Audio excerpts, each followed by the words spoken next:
Hello fellow YouTubers, Trouble8385 here at the YouTube Gaming Community number 53. Well, like a lot of other people out there, they're expecting 14 to 20 inches of snow tonight. The last couple of days have been really bad with the weather, so I've been working really late hours, so that's one of the reasons why I haven't been able to get a lot of stuff together.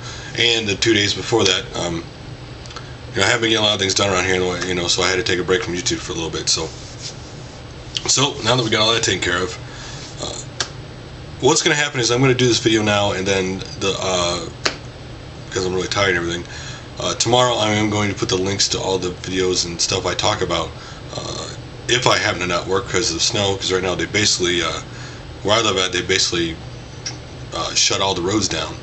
Then I'll put the links up early tomorrow. If not, then it'll be later tomorrow. So anyway, I still got to put my new background up yet. I haven't got that done yet.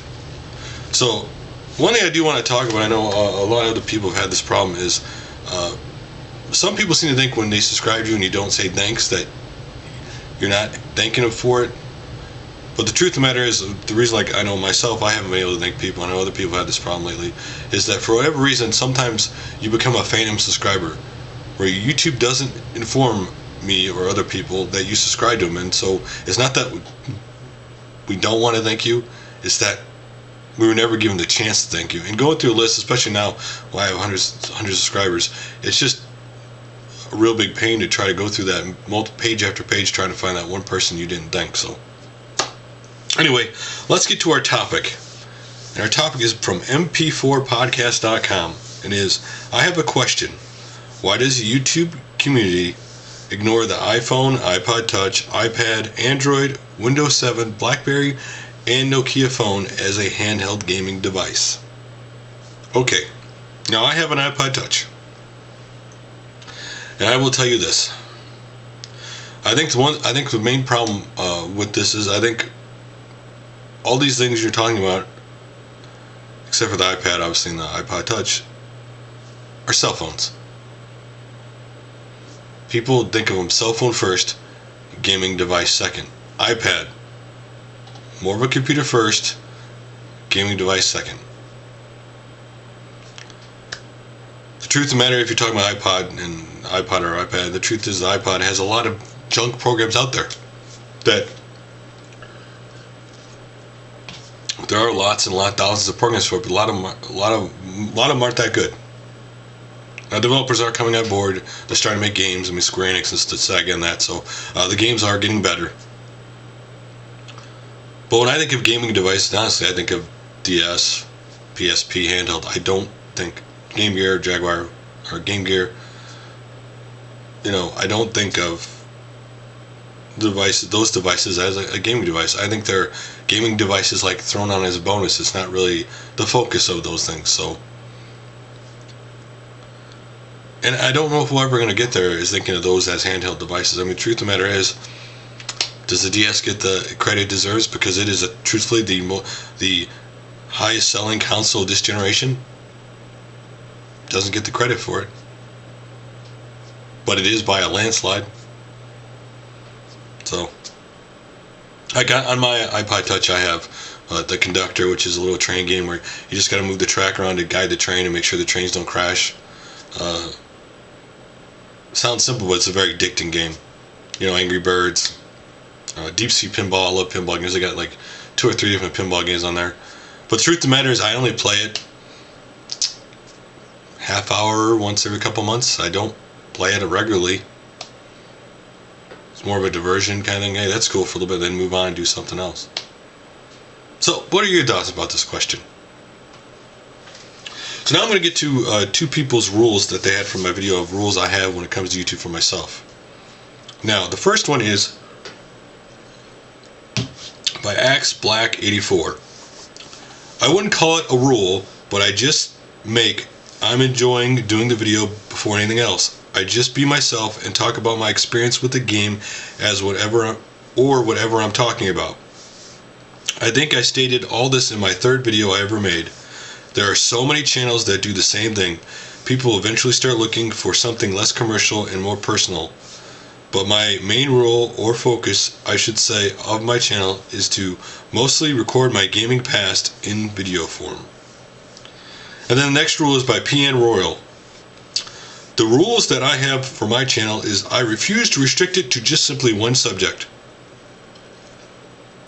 I don't want to I don't want to be just video games or just movies.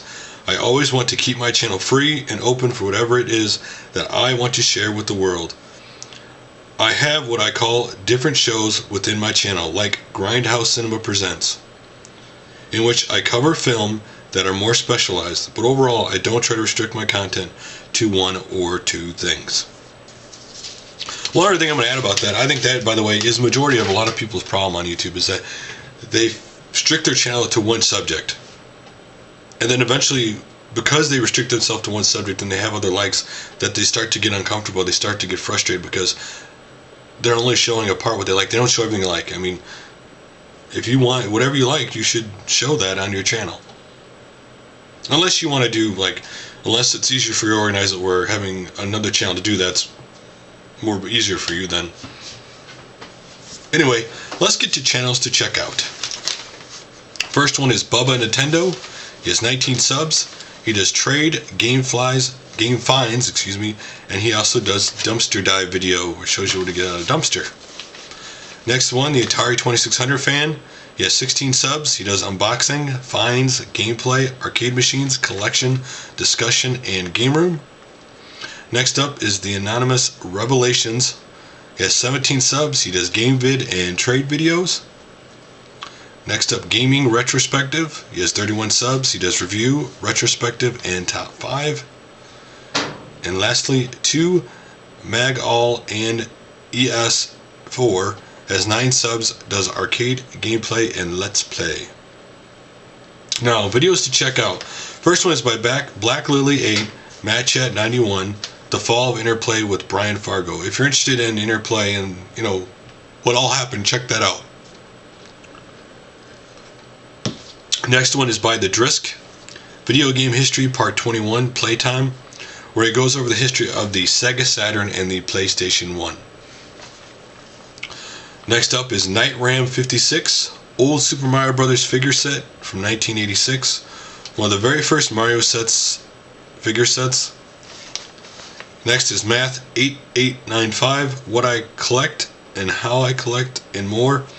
So if you want to see what he collects and how he collects things, check that out. Next up is RetroGamerVX Wii Clone Zone 60 review. We're really at that stage of clones already. Man, time flies. Next up is MN12BIRD, and his is Savage for the Commodore 64, so if you're interested, check that out. And then Hetrogamer84 had a modded PS1 with chip. Next up is EquilibriumGaming, YouTuber of the Week number 5, Atarix777. He does list the whole new net group underneath if you want to see those links.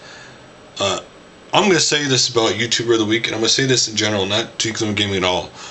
A lot of other people around in gaming community have seemed to adopt this YouTuber of the Week shout-out thing.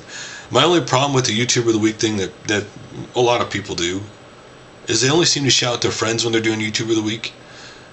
If you're going to call it YouTuber of the Week, then you need to focus on people that are not just your friends, okay? If you're going to just do your friends, then just do a shout-out video. Again, just my opinion. But I've noticed a lot of people are adapting the YouTuber of the Week for their channel, so. Next up is Destruktive, new gaming community. In this video, he talks about, he started up a new website called Tube Gamers, and it is basically supposed to be a channel for the YouTube gaming community people to go. So if you're interested, check out his description of it in the video, and he has a link to the site if you're interested.